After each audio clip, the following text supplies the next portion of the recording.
ಚಿನ್ಮಯಂ ವ್ಯಾಪಿ ಯತ್ಸರ್ವಂ ತ್ರೈಲೋಕ್ಯಂ ಸಚರಾಚರಂ ತತ್ಪದಂ ದರ್ಶಿತಂ ಯೇನ ತಸ್ಮೈ ಶ್ರೀ ಗುರವೇ ನಮಃ.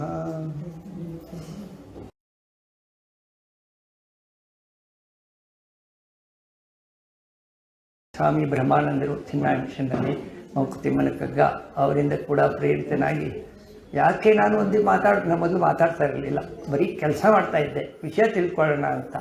ಒಂದು 2-3 ವರ್ಷದ ಹಿಂದೆ ಯಾಕೆ ನಾನು ಮಾತಾಡಬಾರ್ದು ಅಂತ ಹೇಳಿ ಮಾತಾಡಲಿಕ್ಕೆ ಶುರು ಮಾಡಿದಾಗ ಏನೋ ಪ್ರೇರಣೆ ಮಾತಾಡಲಿಕ್ಕೆ ಶುರು ಮಾಡಿದೆ. ಉಪನಿಷತ್ತು, ಭಗವದ್ಗೀತೆ, ಕಗ್ಗ, ವಿಶೇಷವಾಗಿ ಕಗ್ಗದಲ್ಲಿ ನನಗೆ ಬಹಳ ಆಸಕ್ತಿ ಇರೋದ್ರಿಂದ ಕಗ್ಗ, ಭಗವದ್ಗೀತೆ ಒಟ್ಟೊಟ್ಟಿಗೆ ಬರ್ತಾ ಇದೆ. ಸೊ ಈಗ ಬನ್ನಿ, ಮಂಕುತಿಮ್ಮನ ಕಗ್ಗ. ಶ್ರೀ ವಿಷ್ಣು ವಿಶ್ವಾದಿಮೂಲ ಮಾಯಾಲೋಲ ದೇವ ಸರ್ವೇಶ ಪರಬೊಮ್ಮನೆಂದು ಜನಂ ಆವುದನ್ನು ಕಾಣದೊಡಂ ಅಳ್ತಿಯಂ ನಂಬಿಹುದೋ. ಯಾವುದನ್ನು ಕಾಣದಿದ್ರೂ ಕೂಡ ಭಕ್ತಿಯಿಂದ ನಂಬಿದ್ದಾರೆ. ಆ ವಿಶೇಷಕ್ಕೆ ಮಣಿಯೋ ಮಂಕುತಿಮ್ಮ. ಭಕ್ತಿಯಿಂದ ನಂಬಿದ್ದಾರೆ. ದೇವರು ಏನಂತ ಯಾರಿಗೂ ಗೊತ್ತಿಲ್ಲ, ಯಾರೂ ಅನುಭವಿಸಿಲ್ಲ, ಯಾರೂ ನೋಡಿಲ್ಲ. ನೋಡಿದ್ದೀವಾ? ಇನ್ನೊಂದು ಕಗ್ಗ ಹೇಳುತ್ತೆ, ದೇವರೆಂಬುದೇನು ಕಗ್ಗ ತಲೆಯ ಗವಿಯೇ. ಕಗ್ಗ ತಲೆಯ ಗವಿ, ಕತ್ಲಲ್ಲಿ ತೋರಿಸ್ಬಿಟ್ಟು ಅಲ್ಲಿ ದೇವರಿದ್ದಾರೆ ಅಂದರೆ ಏನು ಕಾಣುತ್ತೆ ನಿಮಗೆ? ಬರೀ ಕತ್ಲು ಕಾಣುತ್ತೆ. ಅಥವಾ ನಾವರಿಯಲಾರದರ ಎಲ್ಲರ ಒಟ್ಟು ಹೆಸರೇ, ನಮಗೇನು ಗೊತ್ತಿಲ್ವೋ ಅದೆಲ್ಲ ಒಟ್ಟಿಗೆ ಸೇರಿಸಿದ ದೇವರ.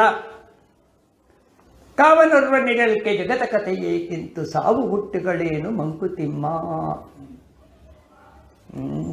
ನಮ್ಮದು ಅದೇ ಅನುಭವ. ಒಂದು ಇನ್ಸಿಡೆಂಟು, ಈ PUC ಫಸ್ಟ್ ಇಯರು. ನಮ್ಮ ಆಧ್ಯಾತ್ಮದಲ್ಲಿ ಚಿಕ್ಕಂದಿನಿಂದಲೂ ಇರೋದ್ರಿಂದ ಕೆಲವು ವಿಷಯಗಳು ತಲೆಯಲ್ಲಿ ಹಾಗೆ ಉಳ್ಕೊಂಡ್ಬಿಡ್ತವೆ.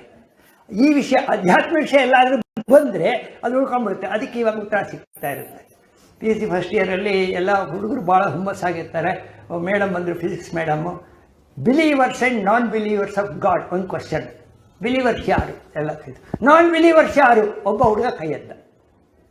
ನಾನ್ ಬಿಲೀವರ್ ಏನು ಅವನ ಹೆಸರು? ಅಮೃತರಾಜ್. ಗೊತ್ತಿರಬೇಕು. ಅಮೃತರಾಜ್ ಅಂದರೆ ಒಬ್ಬ ಕ್ರಿಶ್ಚಿಯನ್ ಹುಡುಗ. ಕೈ ಅವನಿಗೆ ಸೋ ಬೋಲ್ಡ್ ಆ್ಯಂಡ್ ಸೋ ಇದು ಫ್ಲೇರ್. ಹೇಳು ಯಾಕೆ? Why I can't see, I can't touch, I can't smell, I can't taste, there is no God. ಪಾಶ್ಚಾತ್ಯ ಸಂಸ್ಕೃತಿಯಿಂದ ಬಂದಿರೋದು ಇದು. ನಮ್ಮ ದೇಹ, ನಮ್ಮ ಇಂದ್ರಿಯ, ನಮ್ಮ ಮನಸ್ಸು, ನಮ್ಮ ಕಣ್ಣು, ಇದಕ್ಕೇನು ಬೇಕು ಅದೆಲ್ಲ ಪ್ರಪಂಚದಲ್ಲೇ, ಅದೆಲ್ಲ ಚೆನ್ನಾಗಿ ಅನುಭವಿಸಬೇಕು, ಹೋಗಬೇಕು ಅಷ್ಟೇ, ಒಂದೇನಿಲ್ಲ. ಅಮೇರಿಕಾದಲ್ಲೂ ಕೂಡ ಒಂದು 2 ತಿಂಗಳು ಅಮೇರಿಕಾದಲ್ಲಿರುವ ಒಂದು ಅವಕಾಶ ಸಿಕ್ತು. ಅಲ್ಲಿ ಇರೋ ಜನಗಳು, ಅವರ ಭಾವನೆಗಳು, ಅವರ ಕಣ್ಣು ಎಲ್ಲ ನೋಡಿದಾಗ ಅವರ ನಾಯಿಗಳು, 2-3 ನಾಯಿಗಳು ಏನು ಜೀವನ ಮಾಡ್ತಾ ಇದ್ದಾರೆ. ನಮ್ಮ ದೇಶ ಹೇಗಿದೆ, ನಮ್ಮ ಸಂಸ್ಕೃತಿ ಹೇಗಿದೆ. ಒಬ್ಬರ ಹತ್ರ ಮಾತಾಡ್ಲಿಕ್ಕಾಗಲ್ಲ ನಿಮಗೆ, ಎಲ್ಲ ರಿಸರ್ವ್ಡ್. ಹಲೋ ಹಾಯ್ ಅಂತ ಏನೋ ರೋಬೋ ಥರ ಹೇಳಿಬಿಡ್ತಾರೆ ಅಷ್ಟೇ. ಹಲೋ ಹಾಯ್ ಎದುರುಗಡೆ ಸಿಕ್ಕಿದ ಕೂಡಲೇ. ಹಾಗೆ ನೋಡಿದ್ರೆ ನಾವು ಸ್ವರ್ಗದಲ್ಲಿದ್ದೀವಿ. ಸ್ವರ್ಗ ಸ್ವಲ್ಪ ತಿಳುವಳಿಕೆ ಇದ್ದರೆ. ಸೊ ದೇವರೆಂಬುದೇನು ಕಗ್ಗತಲೆಯ ಗವಿಯೇ, ನಾವರಿಯಲಾರದರ ಎಲ್ಲರ ಒಟ್ಟು ಹೆಸರೇ, ಕಾವನೊರ್ವ ನಿರಲಿಕೆ ಜಗದ ಕಥೆಯೇಕಿಂತು ಸಾವು ಹುಟ್ಟುಗಳೇನು ಮಂಕುತಿಮ್ಮ. ಈ ರೀತಿ ಪ್ರಶ್ನೆಗಳು ಬರ್ತಾ ಇರ್ತವೆ. ಪ್ರಶ್ನೆ ಬಂದಾಗ ಕೆಲವು ಪ್ರಶ್ನೆಗಳು, ಅದರ ಪ್ರಶ್ನೆಗಳು ಹೇಗೆ, 1-2 ಪ್ರಶ್ನೆ ಓದ್ತೀನಿ, ಆಮೇಲೆ ಮುಂದಕ್ಕೆ ಹೋಗೋಣ. ಸ್ವಲ್ಪ ಅವರು ಎಲ್ಲ ಕವರ್ ಮಾಡ್ತಾರೆ. ಅವರು ಅನುಭವಕ್ಕೆ ಏನೇನು ಬಂದಿದೆ ಆಗಿ, ಅವರು ಪತ್ರಕರ್ತರು ಕೂಡ ಆಗಿದ್ದರು. ಸೊ ಏನೇನು ಬಂದಿದೆ ಅದೆಲ್ಲ ಹೇಳಿದ್ರು. 2-3 ಪ್ರಶ್ನೆ ಹೇಳ್ತೀನಿ, ಆಮೇಲೆ ಮುಂದಕ್ಕೆ ಹೋಗೋಣ.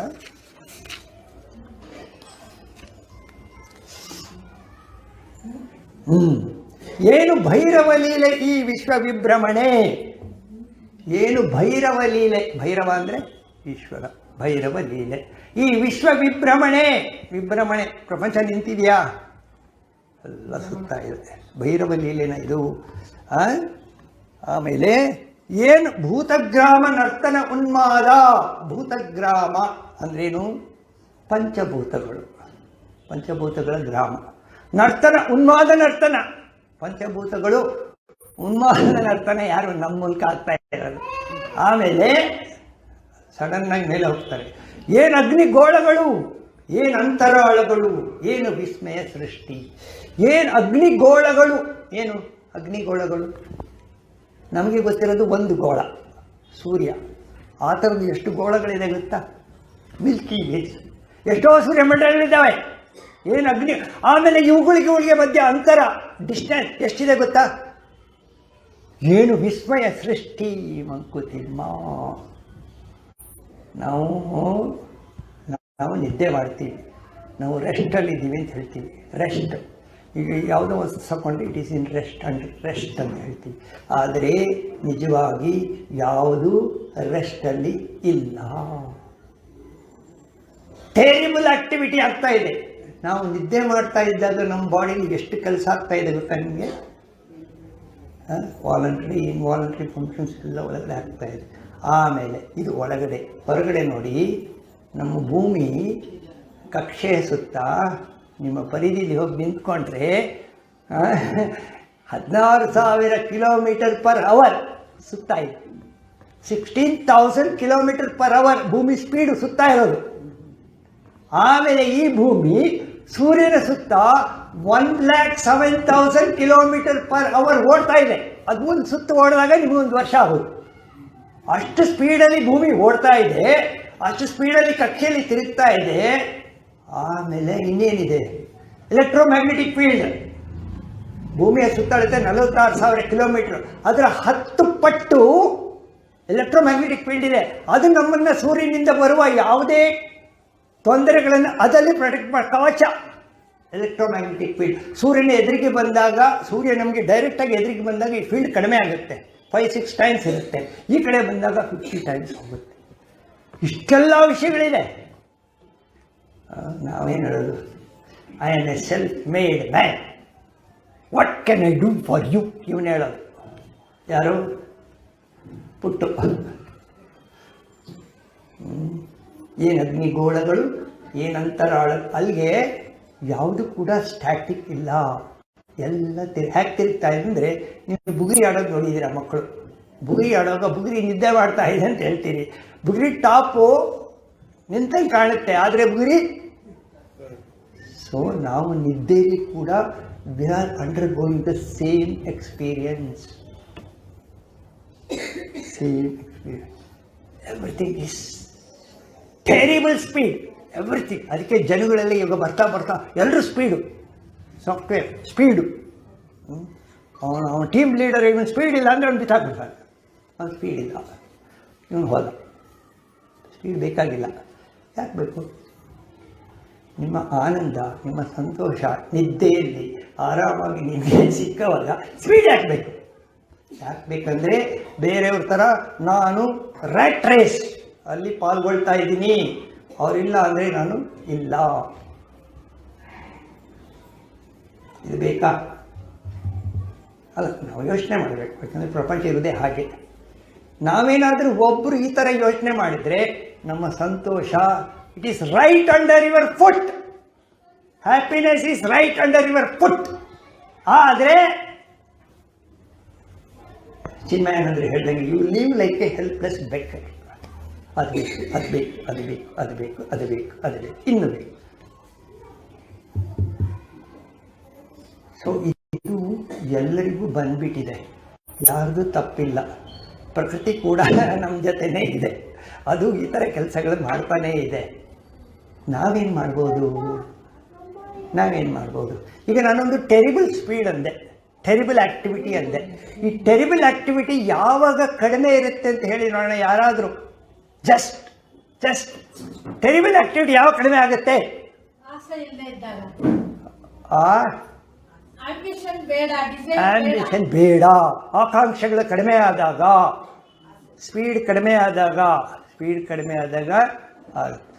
ಕಡಿಮೆ ಆಗಬೇಕಾದ್ರೆ ನಿಮ್ಮಲ್ಲಿ ಯಾವ ಗುಣಗಳು ಪ್ರಿಡಾಮಿನೆಂಟ್ ಆಗಿದ್ದಾವೆ ಅಂತ ನೀವು ನೋಡ್ಕೋಬೇಕು. ನೀವು ಸಾತ್ವಿಕರಾಗಿದ್ದೀರಾ, ರಾಜಸಿಕರಾಗಿದ್ದೀರಾ, ತಾಮಸಿಕರ. ಸಾಯಂಕಾಲ ಆದ ಕೂಡಲೇ ಗೋಬಿ ಮಂಚೂರಿಗೆ ಹೋಗಬೇಕು, ಅಲ್ಲಿ ಹೋಗ್ಬೇಕು, ಇಲ್ಲ ರಜೋಗುಣ ಬಿಡಲ್ಲ. ಗೋಬಿ ಮಂಚೂರಿ ತಿಂದರೆ ಸತ್ವಗುಣ ಹೇಗೆ ಬರುತ್ತೆ? ಹಳೇದು ಪಳೇದು ಎಲ್ಲ ಇರುತ್ತೆ ಅಲ್ಲಿ. ಆ ಸ್ಮೆಲ್ ನಮ್ಮನ್ನೇ ಅಟ್ರ್ಯಾಕ್ಟ್ ಮಾಡುತ್ತೆ. ಅದು ಹೊಟ್ಟೆ ಒಳಗೆ ಹೋದ್ಮೇಲೆ ಹೊಟ್ಟೆನೂ ತಳಮಳ, ಮೈಂಡು ತಳಮಳ, ಇಂಬ್ಯಾಲೆನ್ಸ್. ಸೊ ಎಲ್ಲರಲ್ಲೂ ಎಲ್ಲ ಗುಣಗಳು ಡಿಫರೆಂಟ್ ಪ್ರಪೋರ್ಷನ್ಸಲ್ಲಿದ್ದಾವೆ. ಪೂರ ಬರೀ ಸತ್ವದವರಿಲ್ಲ, ಬರೀ ರಜಗುಣದವರಿಲ್ಲ, ಬರೀ ತಮಗುಣದವರು ಇಲ್ಲ. ಇಲ್ಲಿ ಕೂತಿರೋನು ಕೂಡ ಸತ್ವ ರಜಸ್ ತಮಸ್ಸಿದ್ರೆ ಕಾಂಬಿನೇಷನ್ ಯಾವುದೋ ಒಂದು ಪ್ರಪೋರ್ಷನಲ್ಲಿ ಇರ್ತೀನಿ ನಾನು ಕೂಡ. ಆದರೆ ಯಾರೋ ಗುರುಗಳ ಅಥವಾ ಅವರಿನ ಪ್ರೇರಣೆಯಿಂದ ಒಳಪಟ್ಟು ಮೆತ್ತಿಗೆ ಇದೆಲ್ಲ ಸರಿ ಇಲ್ಲ, ಇದೆಲ್ಲ ಉಪಯೋಗ ಇಲ್ಲ, ನನಗೇನೋ ಬೇಕಾಗಿದ್ದು ಬೇರೆ ಏನೋ ಇದೆ, ನಾನು ಸುಮ್ಮನೆ ಕೂತ್ಕೊಂಡ್ರು ನಾನು ಸಂತೋಷವಾಗಿರಬಲ್ಲೆ, ಸುಮ್ಮನೆ ಕೂತ್ಕೊಂಡ್ರು ಸಂತೋಷವಾಗಿರಬಲ್ಲೆ. ನೋಡೋಣ, 2 ನಿಮಿಷ ಯಾರಾದರೂ ಸುಮ್ಮನೆ ಯಾವ ಆಲೋಚನೆ ಇಲ್ಲದೆ ಕೂತ್ಕೊಳ್ಳೋಕೆ ಟ್ರೈ ಮಾಡಿ. 2 ನಿಮಿಷ ಕೂತ್ಕೊಳ್ಳಿ, ಯಾವ ಆಲೋಚನೆ ಇಲ್ಲದೇನೆ. ಸಾಧ್ಯ ಇಲ್ಲ. ಯಾಕೆ ಸಾಧ್ಯ ಇಲ್ಲ? ಒಳಗಡೆಯಿಂದ ಅಷ್ಟು ಫೋರ್ಸ್ ಆಗಿ ನಮ್ಮನ್ನ ಪ್ರಮಾತಿ ಬಲವದೃಢಂ. ಭಗವಂತ ಹೇಳ್ತಾನೆ, ಶ್ರೀಕೃಷ್ಣ, ಕಾಮ ಏಷ ಕ್ರೋಧ ಏಷ ರಜೋಗುಣ ಸಮುದ್ಭವ. ಕಾಮ ಕ್ರೋಧ, ನನಗದು ಬೇಕು, ಅದು ಬರಲಿಲ್ಲ ಅಂದರೆ ಕೋಪ, ನಾನು ಅಂದ್ಕೊಂಡಾಗ ಆಗಬೇಕು, ಆಗಲಿಲ್ಲ ಅಂದರೆ ಕೋಪ, ರಜೋಗುಣ. ಇದು ನಮ್ಮ ನಾಶಕ್ಕೆ ಕಾರಣ. ಸೊ ರಜಗುಣವನ್ನು ಬಿಟ್ಟು ಸತ್ವಗುಣಕ್ಕೆ ಬಂದಾಗ ನನಗದು ಬೇಡ, ನನಗೆ ಯಾವ ಡಿಸೈರು ಇಲ್ಲ, ನಾನು ನಿದ್ದೆಯಲ್ಲಿದ್ದಷ್ಟೇ ಆರಾಮಾಗಿ ಈಗಲೂ ಹಗಲೊತ್ತು ಇರಬಲ್ಲೆ. ಇದಕ್ಕೇನು ದಾರಿ? ರಜೋಗುಣದಿಂದ ತಮಗುಣ ಬಿಡಿ, ಅವ್ರನ್ನ ಇಂಪ್ರೂವ್ ಮಾಡೋಕ್ಕಾಗಲ್ಲ, ಅವ್ರನ್ನ ಇಂಪ್ರೂವ್ ಮಾಡೋದು. ನಾವು ರಜೋಗುಣ ಸತ್ವಗುಣ ಮಿಕ್ಸ್ ಇದ್ದೀವಿ, ಆಗಾಗ ಡಿಸ್ಟರ್ಬ್ ಆಗ್ತೀವಿ, ಆಗಾಗ ತೊಂದರೆ, ಆಗಾಗ ನಿದ್ದೆ ಬರಲ್ಲ, ಏನೇನೋ ತಲೆಗಳಲ್ಲಿ ಟ್ಯಾಬ್ಲೆಟ್ ತೊಗೋತೀವಿ, ಏನೋ ಮಾಡ್ತೀವಿ. ಈಗ ನಾವು ರಜೋಗುಣದಿಂದ ಸತ್ವಗುಣಕ್ಕೆ ಬರಬೇಕು. ಏನು ಮಾಡಬೇಕು? ರಜೋಗುಣದಿಂದ ಸತ್ವಗುಣಕ್ಕೆ ಏನು ಮಾರ್ಗ?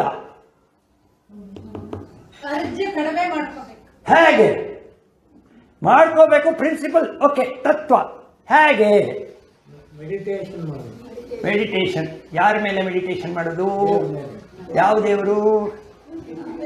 Venkateshwara. Correct, you are right. So ರಜೋಗುಣದಿಂದ ಸತ್ವಗುಣಕ್ಕೆ ಕಡಿಮೆ ಮಾಡಬೇಕಾದ್ರೆ ಕಗ್ಗ ಹೇಳುತ್ತೆ, ದೇವ ಮಂದಿರ ಭಜನೆ ಪೂಜೆ ಪ್ರಸಾದಗಳು ಜೀವನದ ಅಲಂಕಾರ ಮನಸ್ಸಿನುದ್ಧಾರ.